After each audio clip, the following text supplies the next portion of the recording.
It's math time! Hello students! So it's me, Sir JB, your math teacher for today. Do you know him? Why is he related to Cartesian coordinate plane? So to know more about Cartesian coordinate plane, so come with me and let's learn more about it. Let's go! 1, 2, 3, come on!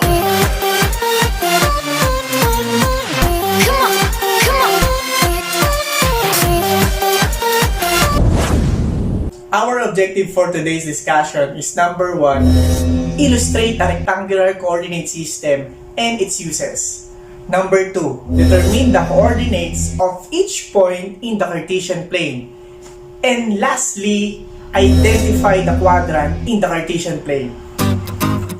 What is a rectangular coordinate system?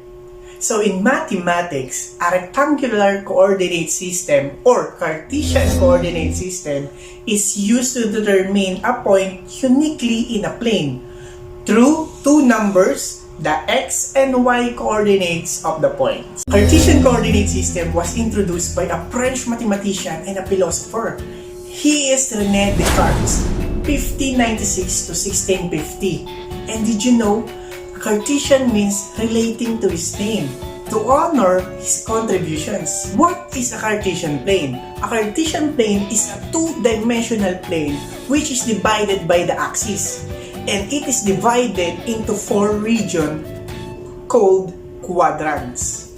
Quadrant 1, Quadrant 2, Quadrant 3, and Quadrant 4. The horizontal line is called the x-axis, whose coordinate is x, 0. X-axis is divided into two, the positive x-axis and the negative x-axis. The vertical line is what we call the y-axis, whose coordinate is 0, y.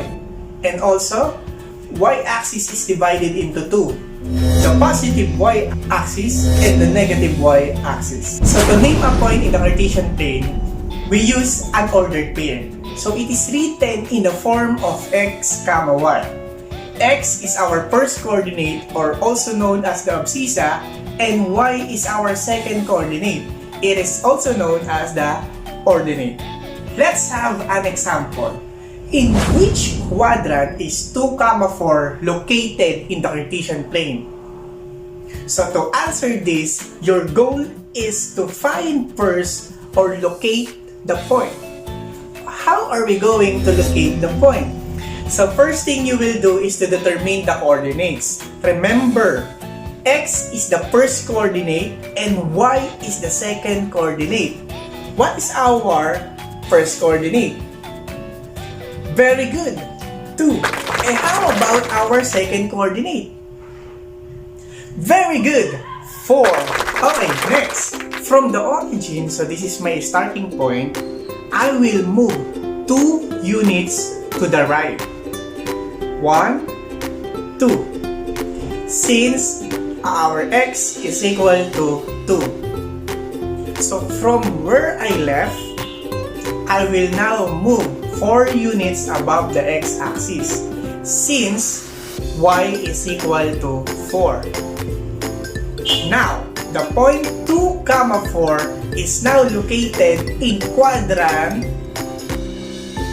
Very good.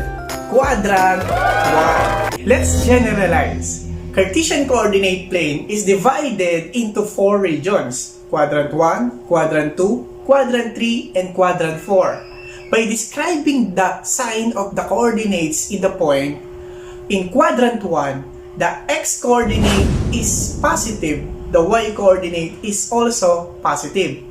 In Quadrant 2, the x-coordinate is negative, the y-coordinate is positive. In Quadrant 3, both x and y coordinates are negative. And in Quadrant 4, the x-coordinate is positive and the y-coordinate is negative. So to locate a point, the first thing you will do is to determine the coordinates. And then always start at the origin and then move according to the sign of your x and y coordinate. If your x coordinate is positive, always move to the right. And if your x coordinate is negative, always move to the left of the origin. Next, in the y-coordinate, if your y-coordinate is positive, always move above the origin.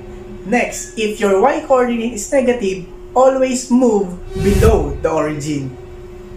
How can rectangular coordinate system be used in real life? So let's go inside my house. This is the directions. Describe the location of each point by completing the following table. So I will do the first object, which is the ball, and then you will do the rest. You can pause this video, and then after answering, you can play it again to check your answers. Okay? Nice! You're doing great! Now, let's start the next activity.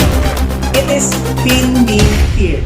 The direction is pin the location anywhere in Metro Manila, and then after that, identify the quadrant in each place. Let's have the first location. It is known as the Ciudad Morada or Walled City in Manila. I will give you 3 seconds to pin. 3, 2, 1. Okay, did you pin at Intramuros? Very good. Intramuros is located at what quadrant? Very good. Quadrant 2. Let's have the last location. It is a first-class, highly urbanized city in Metro Manila. I will give you again 3 seconds to pin. 3, 2, 1. Did you pin at Taguig City? Your answer is correct. Where can you find Taguig City? At what quadrant? It is in quadrant 4. Very good. Congratulations. I hope you learned a lot in this discussion. So, goodbye and thank you. See you again on our math lesson. Power!